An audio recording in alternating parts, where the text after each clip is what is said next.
السلام عليكم ورحمة الله تعالى وبركاته. بسم الله الرحمن الرحيم. ரியாது ஸாலிஹீன் கிதாபினுடைய 400வது பாடத்தில் நாம் அமர்ந்திருக்கிறோம். அல்ஹம்துலில்லாஹ். நம்முடைய ஜாமியா ரகீப் எஜுகேஷனல் ட்ரஸ்டின் மூலமாக பல தீன் சம்பந்தப்பட்ட சேவைகளையும் பல துன்யா சம்பந்தப்பட்ட சேவைகளையும் நாம் செய்து கொண்டிருக்கிறோம். இந்த சேவைகள் எவ்வித தொய்வின்றி தொடர்ந்து நடைபெறுவதற்காக நீங்கள் துஆ செய்யுங்கள், இன்னும் ஆதரவு தாருங்கள். நன்மையில் ஒன்று சேருவோம், முந்திக் கொள்வோம். உங்களுடைய நன்கொடைகளை எங்களுக்கு நீங்கள் வழங்க விரும்பினால் எங்களுடைய பேங்க் அக்கவுண்ட் டீடைல்ஸ், வங்கி முகவரிகள் இங்கு கொடுக்கப்பட்டிருக்கிறது. இது அல்லாமல் இங்கு கியூஆர் ஸ்கேனும் கொடுக்கப்பட்டிருக்கிறது. இதன் மூலமாக நீங்கள் ஸ்கேன் செய்தும் உங்களுடைய நன்கொடைகளை எங்களுக்கு நீங்கள் தாராளமாக வழங்கலாம். அல்லாஹு தஆலா உங்கள் வாழ்நாளை மென்மேலும் பரக்கத்தானதாகவும் செழிப்பானதாகவும் ஆக்கி வைப்பானாக. ஆமீன் ஆமீன் யா ரப்பல் ஆலமீன். இப்பொழுது இந்த ரியாது ஸாலிஹீனுடைய 400வது பாடத்தில் நாம் பேசக்கூடிய தலைப்பு என்பது எதிலும் அவசரம் வேண்டாம் என்ற தலைப்பின் கீழ் இந்த பாடத்தை நாம் அமைத்திருக்கிறோம். இப்ப இந்த பாடத்தில் வரக்கூடிய ஹதீசுகள், இன்னும் ஒரு சில ஆயத்துக்கள், அதுவெல்லாம் எந்த ஒரு விஷயத்திலேயும் அவசரம் காட்ட வேண்டாம், நிதானத்தோடு அவசரம் இல்லாமல் கண்ணியத்தோடு செய்ய வேண்டும் என்பதை எடுத்துரைக்கக்கூடிய ஒரு ஹதீஸ்களாக தான் இந்த பாடத்தில் வரக்கூடிய அனைத்து ஹதீஸ்களும் அமையும் என்பதை நீங்கள் விளங்கிக் கொள்ளுங்கள். அல்ஹம்துலில்லாஹ். இப்பொழுது நம்ம கிதாபை பார்ப்போம். قال الله تعالى, உயர்ந்த அல்லாஹு தஆலா சொன்னா, وَمَن يُعَظِّمْ شَعَائِرَ اللَّهِ فَإِنَّهَا مِن تَقْوَى الْقُلُوبِ என்பதாக அமையும் ஆயத். இந்த ஆயத்திற்கான அர்த்தம் என்ன? وَمَن يُعَظِّمْ شَعَائِرَ اللَّهِ, அல்லாஹுடைய ஷஆயிர்களை, அல்லாஹுடைய சின்னங்களை யார் கண்ணியப்படுத்துவாரோ, فَإِنَّهَا, நிச்சயமாக அந்த செயலாகிறது, மின் தக்வல் குலூப், அது இதயங்களினுடைய இரையச்சத்திலிருந்தும் வரும் விஷயமாக இருக்கும் என்று அல்லாஹ் சொல்லக்கூடிய ஒரு ஆயத்தாக இந்த ஆயத் என்பது இருக்கக்கூடியதாக இருக்கின்றது. இப்போ இந்த இடத்துல ஒமை யுஅல்லிம் ஷஆயிர் அல்லாஹ், அல்லாஹுடைய சின்னங்கள் அப்படின்னு சொன்னாங்க. ஷஆயிர்னு சொன்னா அல்லாஹ்வின் மார்க்க அடையாளங்கள், இஸ்லாமிய சின்னங்கள் மற்றும் வணக்க வழிபாடுகளை குறிக்கக்கூடிய ஒரு வார்த்தை தான் ஷஆயிர். அதற்கான அர்த்தம் இதுதான். உதாரணத்துக்கு சொல்ல போனா, இந்த உலகத்துல கஅபா ஷரீஃப், சஃபா மர்வா, ஹஜ் மற்றும் உம்ராவினுடைய சடங்குகள், பள்ளிவாசல்கள், குர்ஆன், தொழுகை, அதான், பாங்கு போன்ற இப்படிப்பட்ட இஸ்லாமிய அடையாளங்கள்லாம் இருக்குதா இல்லையா? இதையெல்லாம் யார் கண்ணியப்படுத்துவாரோ, ஃபஇன்னஹா, அப்படி கண்ணியப்படுத்தும் அந்த செயலாகிறது, மின் தக்வல் குலூப் என்று சொல்கிறார்கள். மின் தக்வல் குலூப் என்பதற்கு 2 அர்த்தங்களை நமக்கு எழுதி தருகிறார்கள்.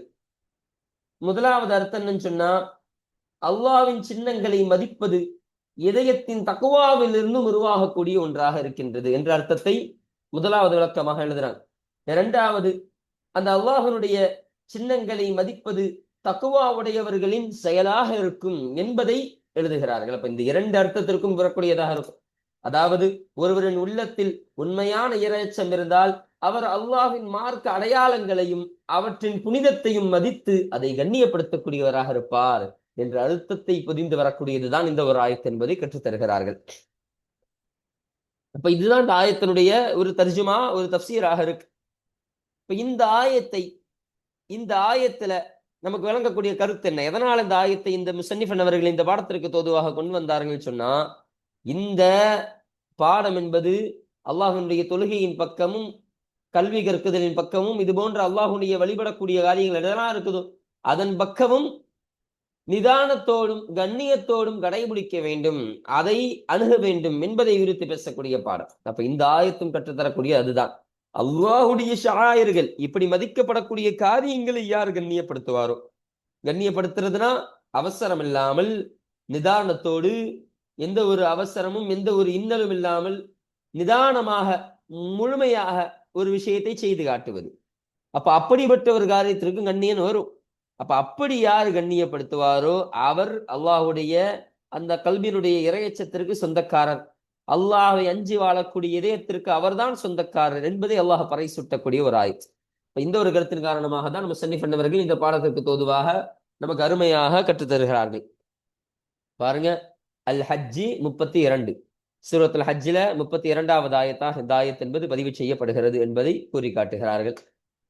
இப்ப அடுத்தபடியாக பாருங்க, முதலாவது ஹதீஸ் இன்னும் 704வது ஹதீஸ்.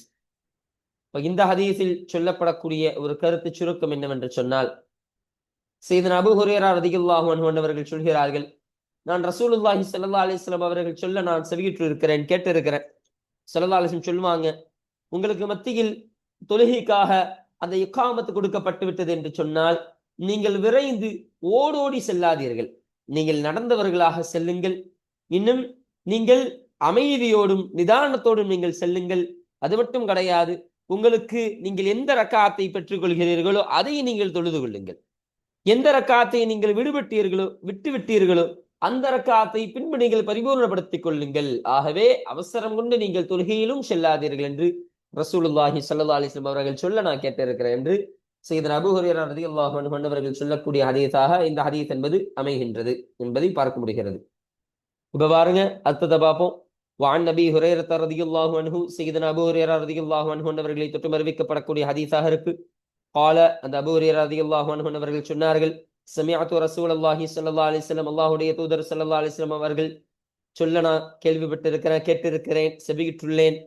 யகூலு ஸல்லல்லாஹு அலைஹி வஸல்லம் அவர்கள் சொல்வார்கள், இதா உகீமத்திஸ் ஸலாத்து, தொழுகைக்கான அந்த இகாமத்து கொடுக்கப்பட்டு விட்டது என்றால், ஃபலா தஅதுஹா தஸ்அவுன, நீங்கள் அந்த இகாமத்திற்கு நீங்கள் செல்லாதீர்கள். தஸ்அவுன, விரைந்தவர்களாக, ஓடோடி விரைந்தவர்களாக நீங்கள் அந்த தொழுகைக்கு செல்லாதீர்கள் என்று ஸல்லல்லாஹு அலைஹி வஸல்லம் அவர்கள் சொல்ல நான் கேட்டிருக்கிறேன் என்று சொன்னார்கள். அப்ப இங்க இதா உகீமத்திஸ் ஸலாத்து, இங்கே இகாமத் என்று கூறப்பட்டாலும் உலமாக்கள் கூறக்கூடிய விளக்கம் என்னவென்றால், இகாமத்து சொல்லப்பட்ட பிறகு மட்டுமல்ல, இகாமத்து சொல்லப்பட போகிறது என்று தெரிந்தாலும் தொழுகையை அடைய அவசரப்பட வேண்டாம் என்று சொல்லி காட்டுகிறார்கள்.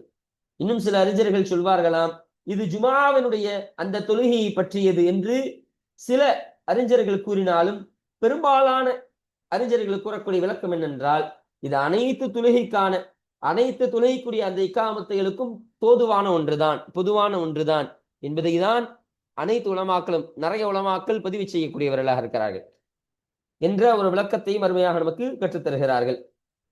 அடுத்து என்ன சொன்னாங்க, அப்படிப்பட்ட இக்காமத்து கூறப்பட்டுடுச்சுன்னு சொன்னா, ஃபலா தஅதுஹா தஸ்அவுன, விரைந்தவர்களாக அந்த தொழுகைக்கு நீங்கள் செல்ல வேண்டாம் என்று ஸல்லல்லாஹு அலைஹி வஸல்லம் அவர்கள் சொன்னார்கள்.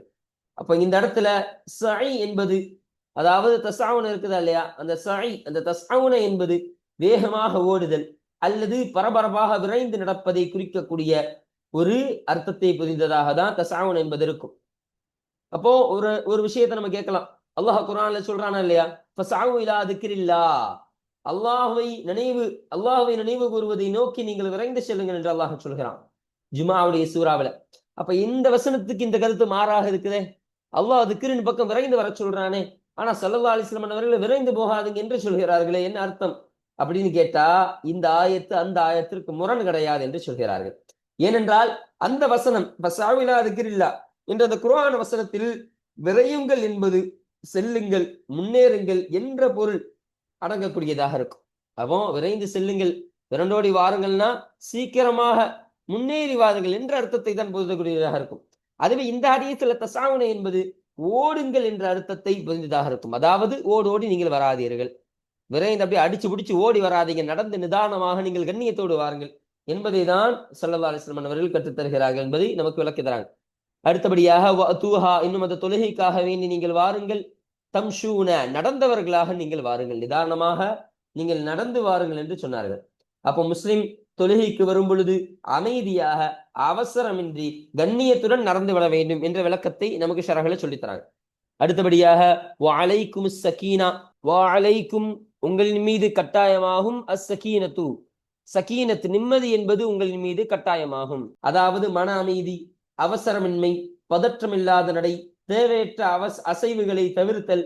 அப்ப இது போன்ற அமைதியோடு நீங்கள் அந்த தொழுகைக்கு வாருங்கள் என்று ஸல்லல்லாஹு அலைஹி வஸல்லம் அவர்கள் சொன்னார்கள். அடுத்தபடியாக ஃபமா அத்ரக்தும், நீங்கள் அடைந்து கொண்ட ஒன்றை ஃபஸல்லு, அப்பொழுது நீங்கள் தொழுது கொள்ளுங்கள். அப்ப நீங்கள் எதை பெற்றுக் கொண்டீர்களோ அதற்கு நீங்கள் தொழுது கொள்ளுங்கள். அப்போ ஒருத்தர் என்ன தொழுகைக்கு வராரு, 4 ரக்காத் அசர் தொழுகையில் இருக்கும் பொழுது ஒருத்தர் தொழுகைக்கு வராரு, ஆனா அவர் வரும் பொழுது இமாம் 3வது ரக்காத் தொழுதுட்டு இருக்காருன்னு சொன்னா அந்த 3வது ரக்காத்தை பின்பற்றி தொழுது கொள்ளுங்கள் என்ற அர்த்தத்தை பொதிந்தராக இருக்கும். அப்ப இமாமுடன் எந்த ரக்காத்தில் சேர்ந்தாலும் அதிலிருந்து தொழ ஆரம்பிக்க வேண்டும். தவறியதை நினைத்து கலங்கக்கூடாது என்பதை ஸல்லல்லாஹு அலைஹி வஸல்லம் அவர்கள் சொல்கிறார்கள். அப்போ போயிடுச்சு 2 ரக்காத் போயிடுச்சு அப்படி நினைச்சிட்டு இருக்க கூடாது. 3வது ரக்காத் தொழுதுட்டு கண்டினியூ பண்ண ஆரம்பிச்சிடணும். அடுத்து சொல்கிறார்கள் வமா ஃபாத்தக்கும் ஃபஅத்திம்மு, வமா ஃபாத்தக்கும், உங்களுக்கு எது தவறிவிட்டதோ ஃபஅத்திம்மு, அதை நீங்கள் முழுமைப்படுத்திக் கொள்ளுங்கள் என்று ஸல்லல்லாஹு அலைஹி வஸல்லம் அவர்கள் சொன்னார்கள். இப்ப இமாம் சலாம் கொடுத்த பிறகு விடுபட்ட ரக்காத்துகளை முழுமையாக்க வேண்டும் என்பதை கற்றுத்தருகிறார்கள். அப்ப 3வது ரக்காத்துல கலந்திருக்கான்னு சொன்னா முதல்ல 2 ரக்காத்து போயிருக்குமா இல்லையா, அந்த ரக்காத்தை பின்பு எழுந்து தொழ வேண்டும் என்பதை கற்றுத்தருகிறார்கள். அப்ப ஷாஃபி மதுஹபின் ஆதாரங்களில் இதுவும் ஒன்றாக இருக்கின்றது என்பதை சொல்லித் தருகிறார்கள். ஏனென்றால் ஹதீஸில் அத்திம்மு, பூர்த்தி செய்யுங்கள் என்று வந்துள்ளது. இதனால் இமாமுடன் தொழுத பகுதி தொழுகையின் ஆரம்பமாகவும் பின்னர் தொழும் பகுதி அதன் நிறைவாகவும் கருதப்படுகிறது என்ற அருமையான சட்டத்தையும் இதற்கு தோதுவாக நமக்கு எழுதி தருகிறார்கள் என்பதை பார்க்க முடிகிறது. அப்போ முடிஞ்ச அளவுக்கு கண்டினியூ பண்ணி தொழுதுட்டு பின்பு இமாம் நிறைவேற்றி செய்ததுக்கு அப்புறம் பின்பு அந்த 2 ரக்காத்தை எழுந்து தொழுவதுதான் சிறந்தது. அப்படிதான் தொழ வேண்டும் என்ற முறையை, இந்த ஒரு சட்டத்தையும் இந்த ஹதீஸிலிருந்து நமக்கு எடுத்துரைக்கிறார்கள் என்பதை நாம் பார்க்க முடிகிறது. அல்ஹம்துலில்லாஹ். பாருங்க, முத்தஃபகுன் அலைஹி, இந்த ஹதீஸானது புகாரி முஸ்லிம் ரஹ்மத்துல்லாஹி அலைஹிமா அவர்கள் இருவரும் இத்திஃபாக் செய்து சேர்ந்தறிவித்த ஹதீஸாக இருக்கின்றது. இன்னும் கூடுதல் ஒரு செய்தியை சொல்றாங்க பாருங்க. ஜாத முஸ்லிமுன் ஃபி ரிவாயத்தில் லஹு, ஜாத முஸ்லிமுன், முஸ்லிம் ரஹ்மத்துல்லாஹி அலைஹி அன்னவர்கள் அதிகப்படுத்தினார்கள். ஃபி ரிவாயத்தில் லஹு, தனக்குரிய மற்றொரு அறிவிப்பில் அவர்கள் அதிகப்படுத்தினார்கள் என்று சொல்கிறார்கள். அப்ப இது ஒரு அறிவிப்பு. இன்னொரு அறிவிப்புல இந்த ஹதீஸினுடைய கூடுதல் செய்தியை சொல்லுவாங்களாம். அது என்னன்னு சொன்னா சொல்றாங்க பாருங்க. ஃபைன்ன அஹதக்கும், நிச்சயமாக உங்களில் ஒருவர், இதா கான யஅமிது இல ஸலாத்தி, தொழுகையின் பக்கம் நாடியவராக ஆகியிருந்தால், ஃபஹுவ, எனவே அவராகிறவர், ஃபீ ஸலாத்தின், தொழுகையிலே அவர் இருக்கிறார் என்ற ஒரு கூடுதல் ரிவாயத்தை சொல்லித் தருகிறார்கள். இதனுடைய அர்த்தம் என்ன? உங்களில் ஒருவர் தொழுகையை நோக்கி சென்று கொண்டிருக்கும் வரை அவர் தொழுகையில் இருப்பவரை போன்ற நன்மையை அவர் பெறக்கூடியவராக இருக்கிறார். அதாவது தொழுகைக்காக வீட்டை விட்டு புறப்படும் நேரத்திலிருந்தே அல்லாஹ் நன்மைகளை எழுத தொடங்குகிறான் என்று சொல்லித் தருகிறார்கள். அப்போ ஒருத்தர் தொழுவணும்னு சொல்லி வீட்டுல இருந்து கிளம்பிட்டாலே அவருக்கு நன்மைதான். அவர் அடிச்சு பிடிச்சு தொழுகை போய் நின்னாதான் நன்மை கிடையாது. அந்த தொழுகைக்காக வேண்டி அவர் வச்ச அந்த நீயத்தை தான் அல்லாஹ் பார்க்கிறான். மனதில் கொண்டாண்டது எண்ணத்தை தான் அல்லாஹ் பார்க்கிறான் என்பதை கற்றுத் தருகிறார்கள். ஆனாலும் ஒரு விஷயத்தை சொல்றாங்க, ஆனால் இதை காரணமாக கொண்டு ஒருவர் எப்போதும் தாமதமாக வருவது அனுமதிக்கப்படாது என்பதை நமக்கு சொல்லித் தருகிறார்கள். அப்ப அல்லாஹ் தான் நம்ம தொழுகைக்கு போனன்னு நீயத்தை வச்சுட்டாலே எல்லாம் நன்மை எழுதிடுவானே, அப்ப நம்ம லேட்டாவே போவோம், 3வது ரக்காத்து 4வது ரக்காத்துல போயிடலாம் அப்படின்னு அசால்ட்டாக எடுத்துக்கொள்வதற்கு சொல்லப்பட்ட ஒரு கருத்து இது கிடையாது என்ற ஒரு விஷயத்தையும் அருமையாக நமக்கு கற்றுத்தரக்கூடியவர்களாக இருக்கிறார்கள். அல்ஹம்துலில்லாஹ். அப்போ இந்த ஹதீஸிலிருந்து நம்ம பெற்றுக்கொள்ளக்கூடிய படிப்பினைகள் என்னன்னு சொன்னா, தொழுகைக்கு ஓடிக்கொண்டு வருவது சுன்னாவிற்கு முரணானதாக இருக்கிறது. அது மட்டும் கிடையாது, பள்ளிவாசலுக்கு செல்லும் பொழுது அமைதி, நிதானம், கண்ணியம் அவசியம் என்பதாகும். தொழுகையின் எவ்வளவு பகுதி கிடைத்தாலும் அதில் இமாமோடு இணைய வேண்டும். விடுபட்ட ரக்காத்துகளை இமாம் சலாம் கூறிய பிறகு பூர்த்தி செய்ய வேண்டும். தொழுகையை நோக்கி நடந்து செல்லும் நேரமே ஒரு இபாதத்தாக கருதப்படுகிறது என்பதையும் விளங்கிக் கொள்ளலாம். தொழுகைக்கு முன்கூட்டியே புறப்படுவது முஸ்லிமின் நல்ல ஒழுக்கமாகவும் இருக்கிறது என்ற கருத்தை எல்லாம் இந்த ஹதீஸில் நம்ம விளங்கிக் கொள்ள முடியும். அல்ஹம்துலில்லாஹ். இப்ப இந்த ஹதீஸனை முஸன்னிஃப் அவர்கள் இந்த பாடத்திற்கு தோதுவாக கொண்டு வருவதற்கான காரணம் என்னன்னு சொன்னா, இங்கு ஸல்லல்லாஹு அலைஹி வஸல்லம் அவர்கள் சொன்ன இந்த ஒரு வார்த்தை, தஸ்அவுன, நீங்கள் ஓடிக்கொண்டு நீங்கள் வராதீர்கள். இந்த தொழுகைக்கு காமத்தை சொல்லிட்டாலோ வாங்க கொடுக்கப்பட்டாலோ என்ன இருந்தாலும் சரி, நீங்கள் ஓடிக்கொண்டு வராதீர்கள், மாறாக நீங்கள் நிதானத்தோடு நீங்கள் நடந்து வரக்கூடியவர்களாக இருங்கள் என்பதை ஒரு கருத்தை ஸல்லல்லாஹு அலைஹி வஸல்லம் அவர்கள் சொன்னார்கள். இப்ப இந்த கருத்தை வலியுறுத்தி வரக்கூடிய பாடம் தான் இந்த பாடமும். அதனால்தான் இந்த ஹதீஸனை முஸன்னிஃப் அவர்கள் இந்த பாடத்திற்கு தோதுவாக நமக்கு கொண்டு வந்திருக்கிறார்கள். அல்ஹம்துலில்லாஹ். இப்ப அடுத்தபடியாக பாருங்க, 2வது ஹதீஸ், இன்னும் 705வது ஹதீஸ். இந்த ஹதீஸில் சொல்லப்படக்கூடிய செய்தி என்னன்னு சொன்னா, இப்னு அப்பாஸ் ரலியல்லாஹு அன்ஹுமா அன்னவர்களை தொட்டும் அறிவிக்கப்படக்கூடிய செய்தியாக இருக்கின்றது. அவர்கள் ஒருமுறை ரசூலுல்லாஹி ஸல்லல்லாஹு அலைஹி வஸல்லம் அன்னவர்களோட முஸ்தலிஃபாவை நோக்கி அவர்கள் செல்லக்கூடிய சமயத்தில் அவர்கள் சென்றார்கள். அரஃபாவுடைய நாளில் சென்றார்கள். அப்ப செல்லும் பொழுது சொல்றாங்க, ஸல்லல்லாஹு அலைஹி வஸல்லம் அவர்களுக்கு பின்னால் இருந்து கழுதைகளை விரட்டக்கூடிய எச்சரிக்கக்கூடிய சத்தங்களையும், இன்னும் அந்த ஒட்டகங்களை, அதாவது கழுதையல்ல ஒட்டகம், அந்த ஒட்டகங்களை விரட்டக்கூடிய சத்தங்களையும், அந்த ஒட்டகங்களை அடிக்கக்கூடிய சத்தங்களையும், அந்த ஒட்டகம் கத்தக்கூடிய சத்தங்களையும் எல்லாம் ஸல்லல்லாஹு அலைஹி வஸல்லம் அவர்கள் கேட்டார்கள். கேட்டுவிட்டு தன்னுடைய சாட்டையால் அவர்கள் இஷாரா கொடுத்தார்கள், செய்கினை காட்டினார்கள். செய்கினை காட்டிவிட்டு சொன்னார்கள், நீங்கள் உங்கள் மீது மக்களே, உங்கள் மீது நீங்கள் நிம்மதியை நீங்கள் பேணிக் கொள்ளுங்கள், அதாவது நிதானத்தை நீங்கள் பேணிக் கொள்ளுங்கள். நிச்சயமாக நன்மை என்பது அது அவசரப்படுவதை கொண்டு அது அமைவது கிடையாது. நன்மைகள் என்பது அது நிதானத்தோடு இருக்கும் சமயத்தில் தான் அமைகின்றது என்பதை ஸல்லல்லாஹு அலைஹி வஸல்லம் அவர்கள் அந்த சஹாபாக்களுக்கு கற்றுத்தந்த ஒரு ஹதீஸினை சய்யிதுனா இப்னு அப்பாஸ் ரலியல்லாஹு அன்ஹுமா அவர்கள் நமக்கு சொல்லித் தருகிறார்கள். இப்ப பாருங்க, வான் இப்னு அப்பாஸ் ரலியல்லாஹு அன்ஹுமா, சையதுனா அப்பாஸ் ரலியல்லாஹு அன்ஹு அவருடைய மகனான அப்துல்லாஹ் இப்னு அப்பாஸ் ரலியல்லாஹு அன்ஹுமா அவர்களை தொட்டு அறிவிக்கப்படக்கூடிய ஹதீஸாக இருக்கின்றது. அன்னஹு, நிச்சயமாக அவர்கள், தஃபஅ மஅன் நபி ஸல்லல்லாஹு அலைஹி வஸல்லம், நபி ஸல்லல்லாஹு அலைஹி வஸல்லம் அவர்களோடு அவர்கள் புறப்பட்டார்கள். யௌம அரஃபத, அரஃபாவுடைய நாளில் அவர்கள் புறப்பட்டார்கள். அதாவது இப்னு அப்பாஸ் ரலியல்லாஹு அன்ஹு அவர்கள் நபி ஸல்லல்லாஹு அலைஹி வஸல்லம் அவர்களுக்கு அருகில் இருந்து அரஃபாவில் சூரியன் மறைந்த பிறகு முஸ்தலிஃபாவை நோக்கி அவர்கள் பயணித்தார்கள் என்பதை நமக்கு சொல்லித்தராங்க. அப்ப பயணிக்கக்கூடிய சமயத்தில் ஃபஸமிஅன் நபியு ஸல்லல்லாஹு அலைஹி வஸல்லம் வராஅஹு, தனக்கு பின்னால் இருந்து ரசூலுல்லாஹி ஸல்லல்லாஹு அலைஹி வஸல்லம் அவர்கள் செவியுற்றல்லார்கள், கேட்டார்கள். ஜஜரன் ஷதீதன், ஒரு கடுமையான எச்சரிக்கையை அவர்கள் கேட்டார்கள். வலருபன், இன்னும் அடிப்பதை அவர்கள் கேட்டார்கள். வஸௌத்தன் லில் இப்லி, இன்னும் அந்த ஒட்டகத்திற்கான சப்தத்தையும் அவர்கள் கேட்டார்கள். ஜஜரன் ஷதீதன்னா என்னது? மக்கள் எல்லாம் அந்த ஒட்டகங்களை இப்படி விரட்டோமா இல்லையா? நவுறு சீக்கிரம் போ அப்படின்னு விரட்டக்கூடிய எச்சரிக்கக்கூடிய சப்தங்கள் இருக்குமா இல்லையா? அப்ப மக்கள் ஒட்டகங்களை வேகமாக ஓட்டுவதற்கான அதட்டும் சத்தம் இருக்குது இல்லையா? அந்த அதட்டும் சத்தத்தையும் ஸல்லல்லாஹு அலைஹி வஸல்லம் கேட்டாங்க. இன்னும் அது மட்டும் கிடையாது, வலருபன், இன்னும் அந்த ஒட்டகங்களை அடித்து விரட்டக்கூடியவர்களாக இருந்தார்கள். அந்த அடிக்கும் சத்தத்தையும் கேட்டார்கள். வஸௌத்தன் லில் இப்லின்னு சொன்னா வேதனையால் ஒட்டகங்கள் எழுப்பிய குரல், அதாவது மக்கள் விரைவாக செல்ல முயன்றதால் இந்த நிலை ஏற்பட்டது என்பதை கற்றுத் தருகிறார்கள். இப்ப ஸல்லல்லாஹு அலைஹி வஸல்லம் முன்னாடி போறாங்க இல்லையா? ஸல்லல்லாஹு அலைஹி வஸல்லம் கூட சீக்கிரம் போகணும் அப்படின்னு சொல்லி தன்னுடைய ஒட்டகங்களை எல்லாம் அடித்து விரட்டக்கூடியவர்களாக இருந்தார்கள். அப்ப அந்த ஒட்டகங்கள் எல்லாம் வேதனையால கத்துனுச்சு. அந்த கட்ட சத்தத்தை எல்லாம் ஸல்லல்லாஹு அலைஹி வஸல்லம் அவர்கள் செவியுற்றுள்ளார்கள், கேட்டார்கள். கேட்டு ஃபஅஷார பிஸௌதிஹி, தன்னுடைய அந்த சாட்டையை கொண்டு அவர்கள் இஷாரா செய்தார்கள், செய்கினை காட்டினார்கள். இலைஹிம், அந்த மக்களின் பக்கம் இஷாரா காட்டினார்கள், செய்கினை காட்டி. வகால, இன்னும் ஸல்லல்லாஹு அலைஹி வஸல்லம் அவர்கள் சொன்னார்கள். அப்போ நபி ஸல்லல்லாஹு அலைஹி வஸல்லம் அவர்கள் முதலில் தமது சாட்டையால் செய்கை செய்து அவசரப்பட வேண்டாம் என்று மக்களை எச்சரித்தார்கள். அதற்கு பின்பு ஸல்லல்லாஹு அலைஹி வஸல்லம் சொன்னார்கள். வகால, அவர்கள் சொன்னார்கள், யா ஐயுஹன் நாசு, ஓ மக்களே, அலைக்கும் பிஸ்ஸகீனதி, அலைக்கும் உங்களின் மீது கட்டாயமாகும், பிஸ்ஸகீனதி நிம்மதியை கொண்டு உங்களின் மீது கட்டாயமாகும். அதாவது அமைதியாக இருங்கள், நிதானமாக செல்லுங்கள், கூட்ட நெரிசலை உருவாக்காதீர்கள், பிறருக்கும் விலங்குகளுக்கும் துன்பம் ஏற்படுத்தாதீர்கள் என்ற அர்த்தத்தை எல்லாம் இது புதிந்திருக்கக்கூடியதாக இருக்கும். அது மட்டும் கிடையாது, ஃபைனல் பிர்ர, ஏனென்றால் நிச்சயமாக நன்மை என்பதாகிறது லைஸபில் ஈவாஇ, வேகமாக விரைவது கொண்டு அல்ல என்று ஸல்லல்லாஹு அலைஹி வஸல்லம் அவர்கள் சொன்னார்கள். அப்போ அல் பிர்ரு என்பது அல்லாஹ்விற்கு கீழ்ப்படிதல், நன்மை, அறச்செயல், அல்லாஹ்வின் திருப்தியை பெறும் செயல் என்ற அர்த்தத்திற்கெல்லாம் இந்த பிர்ரு என்பது வரக்கூடியதாக இருக்கும் என்பதை சொல்கிறார்கள்.